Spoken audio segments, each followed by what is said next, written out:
What up, y'all? Today we're in Paso Robles and we're sipping on the Cabernet Sauvignon. Let's get it. Welcome to another episode of Wine Still of the Week, where I go find a bottle that is under $20 that's punching above its weight class.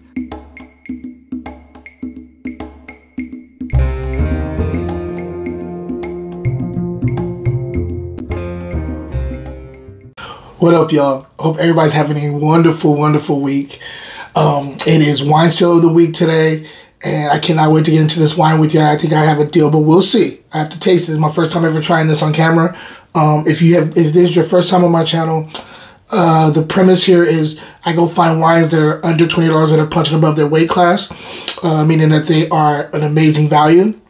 And so this is definitely falling in that category. But before I get into the wine stuff, I want to let you guys know. So I have amazing news for you guys. My first book I ever wrote was this book called Fruit and Glass. As far as like published, I've written books, but the first time I've ever published my own book on my own publishing company, Grapes and Sand Publishing, was this book called Fruit and Glass, a wine book. It was Fruit and Glass, Wine Myths, Facts, and Opinions. I put a lot into this book. The whole idea behind this book was to make getting into the wine industry a little easier for people who just want to understand a little bit more about wine, because a lot of times what happens is people tend to be a little pretentious and sometimes a little snooty and condescending in the way they talk, and no one wants to ask a question to somebody who's condescending. At least when I was dealing with people coming to this industry, and so I wanted to make it so that you can ask any questions. I want you to answer some questions maybe you had that you were too afraid to ask, like what pairs well with certain types of food, or what are some hot regions or regions that you should know, or even how to taste wines professionally. And so I wrote this book called Fruit and Glass. It did really well for me. And then it got me into the rooms with other people, and I was able to publish other books, and I'm continuing to do that. But recently I decided I wanted to revamp the book, and so this is like a new edition of the Fruit and Glass. And before, it was all coming directly from Grapes and Sand. I have now made it available on Amazon, so feel free to go check out Fruit and Glass on Amazon. I've changed the cover, so it looks like this now. Fruit and Glass, Wine Myths, Facts, and Opinions, and the back cover looks like this. And it's paperback still. But the biggest news to me is I'm actually now able to offer it in hardcover. So now I have hardcover available. I'm super happy. I've always wanted to have hardcover, and I couldn't get it before, but now I have it. And so changed the cover. The inside still has a lot of the same bones as the original, but have made some changes and fixes and corrected some things I think needed to be corrected. As you can see, there's also the back cover is here. So I'm excited about this. One cool thing about the hardcover, just a heads up, is when you purchase it on Amazon, it's $34.99. For holiday season, from now all the way up and through till January of next year, I'm going to be offering it if you buy it in bulk, because I know people are going to be wanting to get gifts and stuff and stocking stuffers with the hardcover. I'm going to be offering it at $25 a unit if you buy 5 or more. So, and that's available exclusively on grapesandsand.com. So go to my website, go to my publishing online store, and it's already available. You just click on the thing and they already have populated 5 copies. And then it will be at $25 a unit for those 5 copies. Of course, not including shipping and handling and tax, but yeah, $25 a unit per book, and instead of $34.99. So it's definitely a steal, and I hope you guys go and enjoy this. I'm super excited to offer this again. I love Fruit and Glass. It was my origin story into this publishing industry, and I hope you guys love it too. So without further ado, let's get into the wine. So today, folks, today we're in Paso Robles. You know, that's one of my favorite places in the world for wine. We're talking about the Prominence Cabernet Sauvignon 2020. You guys can see that label right there. One of my things that I've realized with Paso Robles, they make a lot of stuff well, but one thing that eludes me a lot of times with Paso Robles is their Cabernet Sauvignon.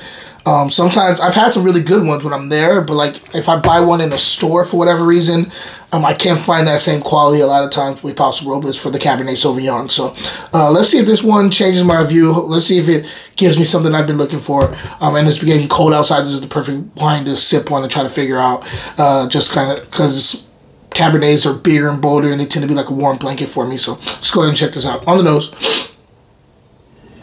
Okay, so I'm getting black cherry. I'm also getting a little bit of like a kind of like a cedar box as a secondary. I'm getting plum.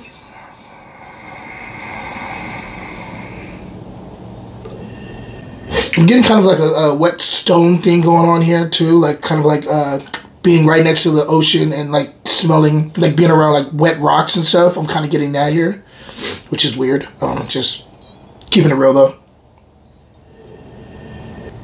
There's a secondary like greenness, like maybe like a minty like eucalyptus thing going on.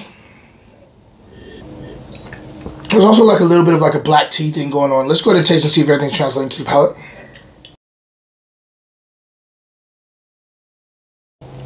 It's not bad. Solid on the deliciousness factor. Does a lot of things well as far as structure. On the structure, this is more of a medium plus bodied wine. Acid is actually pretty nice here. This is actually medium plus, like bordering on the line between medium and medium plus for the acid. That's interesting. I didn't expect that for Cabernet Sauvignon. Finish is long.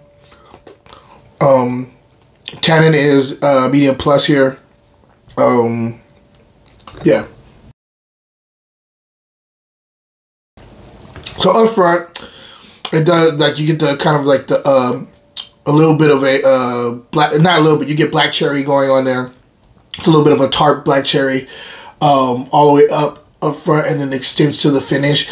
I will say that also there is a little bit of like this current in the second quarter to the third quarter, and then interesting thing happens between the second and third quarter. This thing falls off a cliff.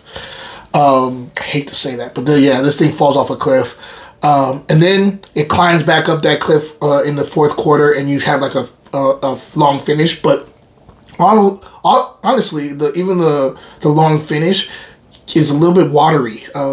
This is not focused on the finish as I want it to be.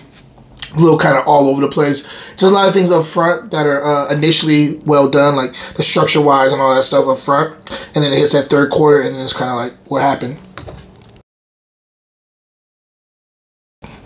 Yeah, the tannins get too big for it in the back. There's that black tea component too on the finish. The greenness, there is a little bit of a greenness here, but it's more of a stemmy greenness in the mid palate, not as minty or eucalyptus as I thought on the palate. This wine's it's okay. I'm not really excited about it. It's not something I'm gonna rebuy. But for the price, I mean, maybe you want to get it. It's a really good price. If I'm scoring this wine Still of the Week will be right back. Books, and more books. I'm a publisher and writer, and if you love books as much as I do, go check out my website, grapesandsand.com. I love to share books, and I hope you guys enjoy. Cheers. Now back to the show. I'm thinking, did I miss anything? No, I didn't. If I'm scoring this wine, I'm going 87 points. Because it's drinkable. So the steal here is I got this from Grocery Outlet for the price of $5.99. So the price is there. So it is worth a try if you want to try it from Paso Robles. But this is not one that I'm going to rebuy. So just a heads up. And it's a big boy. It's just there's some missteps on it on the palate, in my opinion, and it's a little disjointed. But yeah, hope you guys are enjoying this week. Hope this is the perfect episode to get you into the weekend. My question of the day is, I haven't been down to Temecula. If you know about Temecula wines, please chime in my comment section. I've not been down to the Temecula wine region. I've had wines from there, but I haven't been down there to really taste, and I would love to know what is some really good wines down in that area, and what is your favorite wine from Temecula in California. So, guys, enjoy the rest of your weekend. Let's see if this Tyson fight goes as well as I think it's going to go this week, and I'm kind of curious. I'm a little nervous for him. But yeah, till next time, guys. Cheers.